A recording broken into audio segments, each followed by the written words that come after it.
Brother needs this more than you do, my aunt said, sliding the paperwork across the kitchen table like she was offering me a second helping of mashed potatoes. You're doing so well on your own. You've always been the strong one. I remember staring at her hands. She was wearing my grandmother's pearl ring, the one Grandma had specifically said would go to me in the letter she tucked inside her Bible.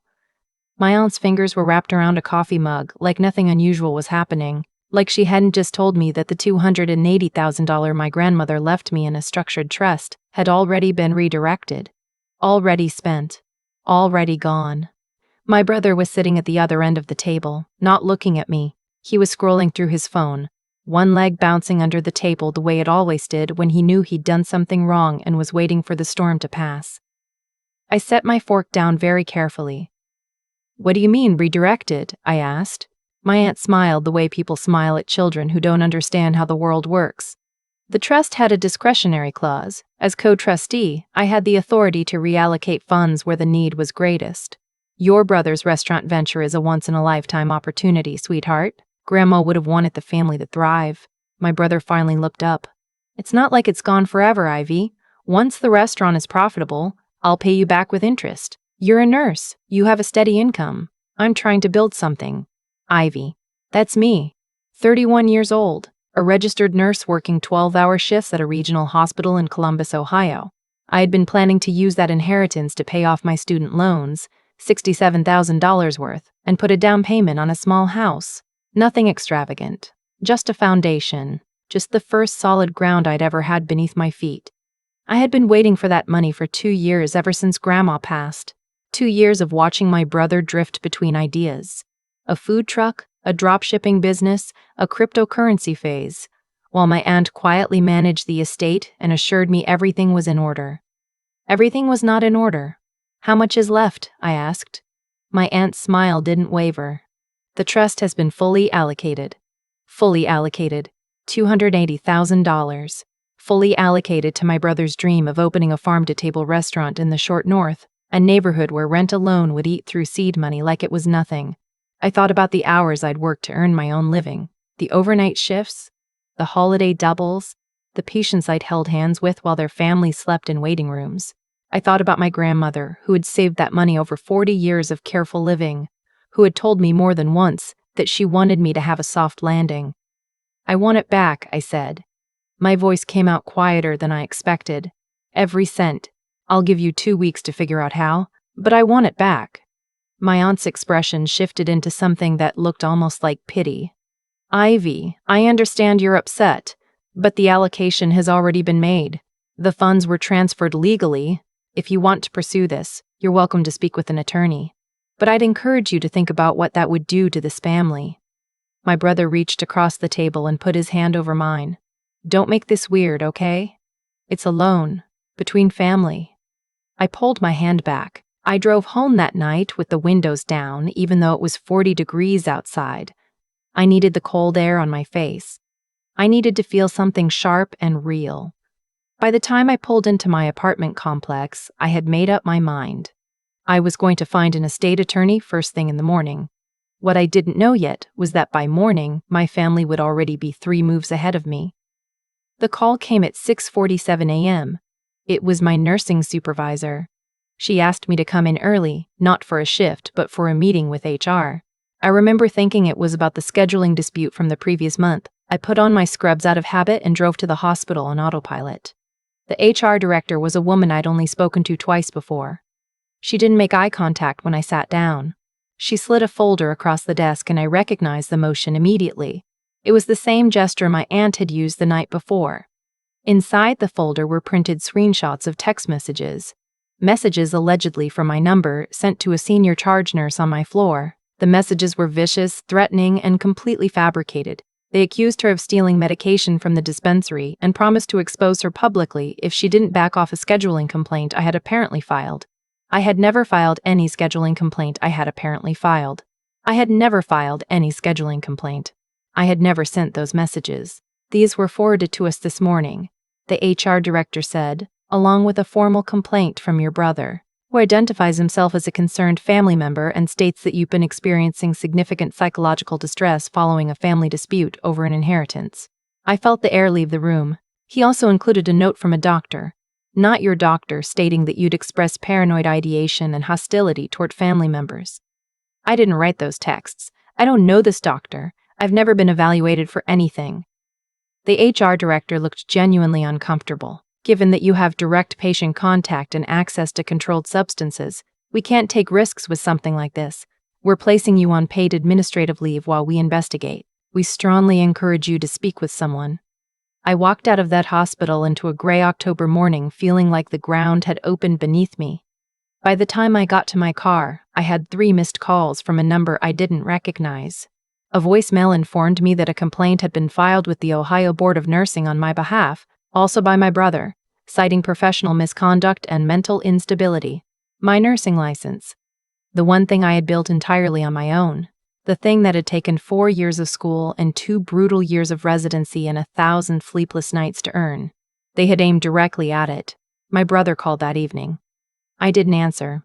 He texted instead, "Just back off, Ivy. This doesn't have to go further. The restaurant is going to work. Give me 6 months." I stared at that message for a long time. I called the only attorney I knew, a woman I'd gone to high school with who now handled civil cases in Columbus.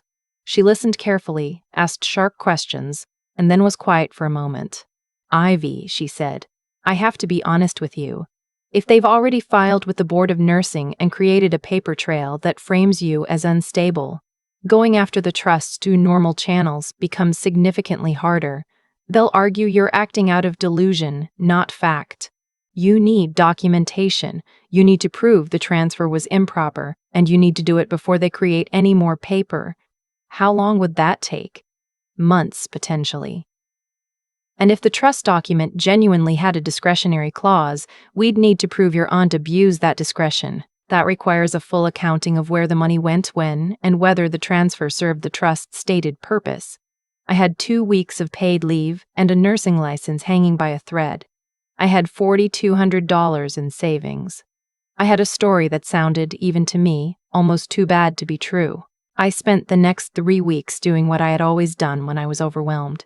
I made a list and I worked through it. I filed a formal response with the Ohio Board of Nursing, attaching my employment records, my evaluations, all of which were excellent, and a written account of the timeline of events. I requested that any doctor's letter submitted on my behalf be cross-referenced with my actual medical history, since I had never been treated for or diagnosed with any psychiatric condition. Then I started digging into the restaurant. My brother had registered the LLC 4 months earlier, 2 months before Grandma's estate was even settled. The registered agent was my aunt. The initial capitalization listed on the Ohio Secretary of State's website was $312,000. That number stopped me cold. The trust had contained $280,000, but the LLC had been capitalized at $312,000. There was a $32,000 gap I couldn't account for. I pulled every public filing I could find. The restaurant's address was a commercial property in the short north. I drove by it one afternoon and took photos. It was a gutted shell, exposed brick, no signage, no permits posted in the window. But on my brother's Instagram, there were glossy renders of the finished space, captions about a spring opening, investor thank yous, and a growing list of local food press coverage. Then I found something that made my stomach drop. In a filing for a small business grant my brother had applied for through the city, he had listed his prior business experience. One of the businesses he cited was a consulting firm, registered in my name, using my social security number, at my current address. I had never started a consulting firm. I had never authorized anyone to use my SSN for anything. The firm had been registered 8 months ago, while I was working night shifts and assuming my inheritance was sitting safely in a trust. I called my attorney from the parking lot of a Panera Bread because I needed free Wi-Fi and somewhere quiet. He didn't just take the money, I told her. He used my identity to build a paper trail. The consulting firm, I think it's there to make it look like I received income that justifies the trust transfer, like I had resources, so I didn't need the inheritance. She was quiet for 3 seconds. Do you have documentation of all of this? Screenshots, PDFs, the Secretary of State filings, everything. Okay, she said slowly. This is bigger than a civil trust dispute, Ivy. What your brother and aunt may have done crosses into identity theft and potentially wire fraud if they moved money across accounts to set this up. We need to talk about whether you want to go to the FBI. I didn't sleep that night. I lay on my couch staring at the ceiling, doing the math on what would happen if I did. My brother would almost certainly face federal charges. My aunt, a woman who had babysat me and taught me to make pie crust, would be implicated too. My mother, who I knew had been aware that something was being arranged with the estate, might be questioned. I thought about Grandma. I thought about the way she used to press her hands around mine when she wanted to make sure I was listening. "You are not the kind of person who lets people walk on her," she said once after a boyfriend had treated me poorly, and I'd been too quiet about it for too long. Don't confuse kindness with permission. I was not going to confuse them again. 3 days later, I reached out to a contact I had made 2 years earlier, a federal investigator I'd met during a hospital compliance audit. We'd stayed loosely in touch through LinkedIn. I sent her a message explaining that I had documentation of what appeared to be identity theft and potential wire fraud connected to an estate. She responded within 4 hours and asked me to come in. I brought everything. 47 pages of printed documentation, the trust instrument, the LLC filing, the consulting firm registration, the city grant application with my SSN on it, the text messages that had been fabricated and sent to my employer, the doctor's letter, which my attorney had traced to a naturopath in Dublin, Ohio, not a licensed psychiatrist, who had apparently signed a generic letter of concern without ever meeting me. The investigator read through everything with the quiet focus of someone doing a job they were very good at.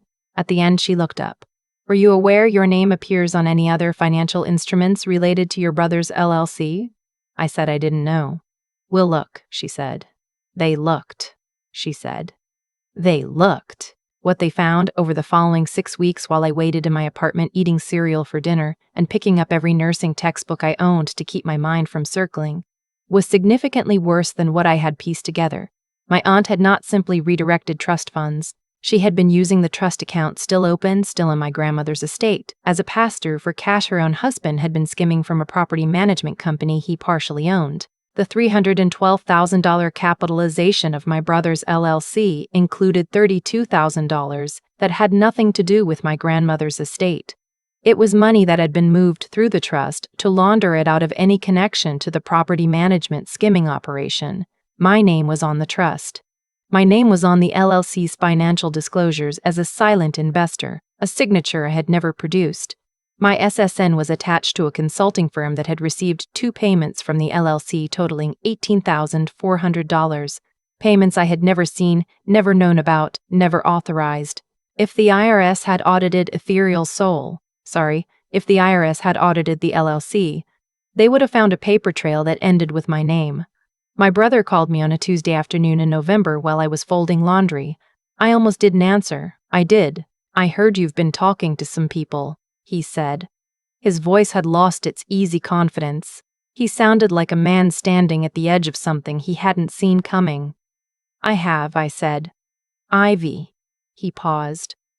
"We can still fix this, and Patricia is willing to restore the trust.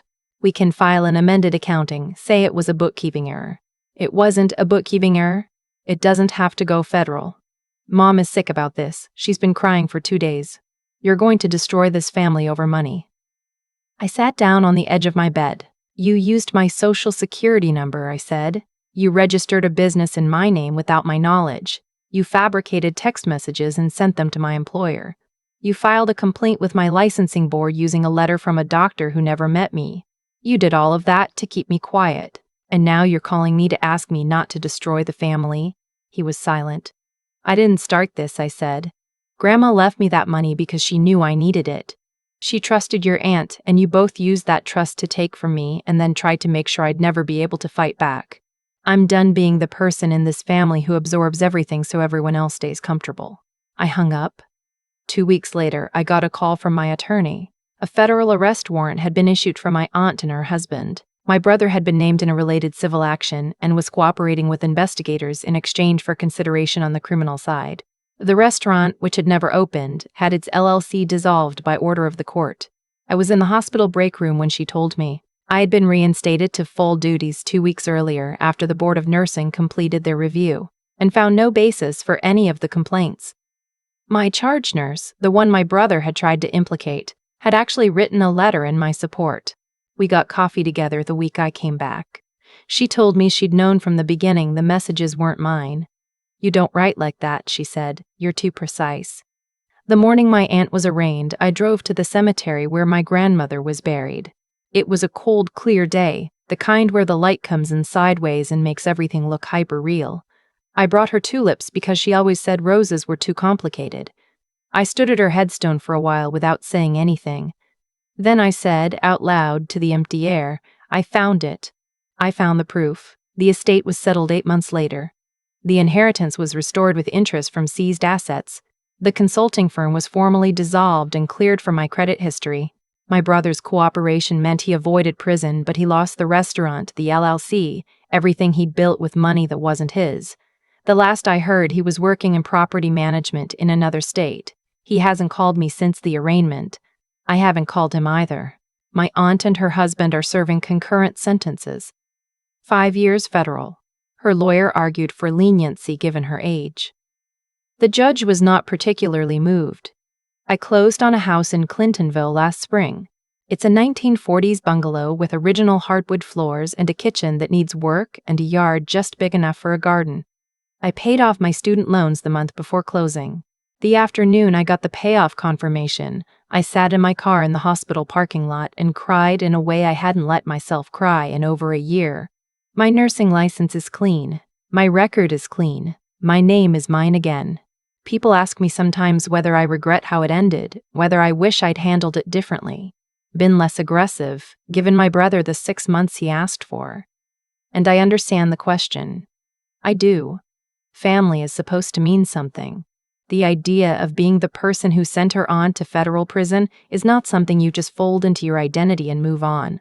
But I think about Grandma and the way she spent 40 years setting money aside in small, careful amounts so that one of us, me specifically, because she knew my situation, because she saw how hard I worked and how little cushion I had, would have a real chance at stability.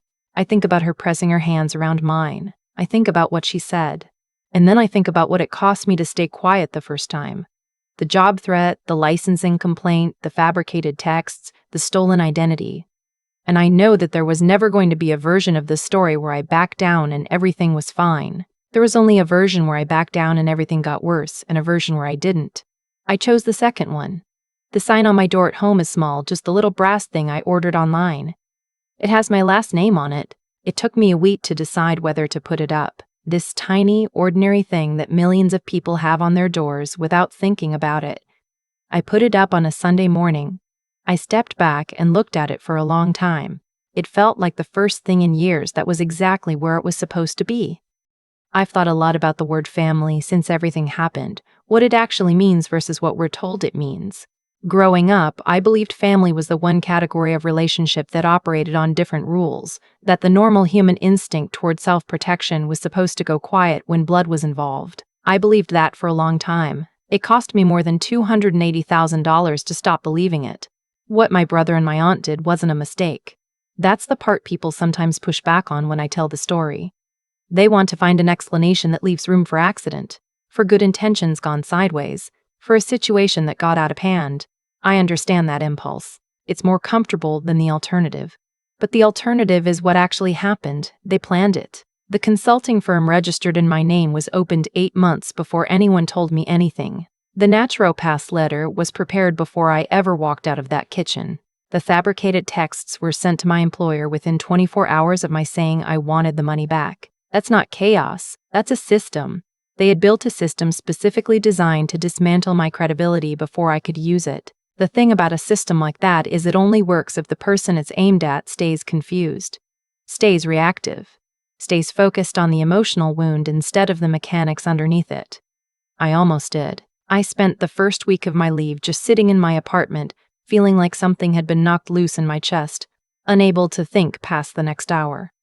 That paralysis was part of the design too. Overwhelm someone enough and they don't fight back, they just try to survive.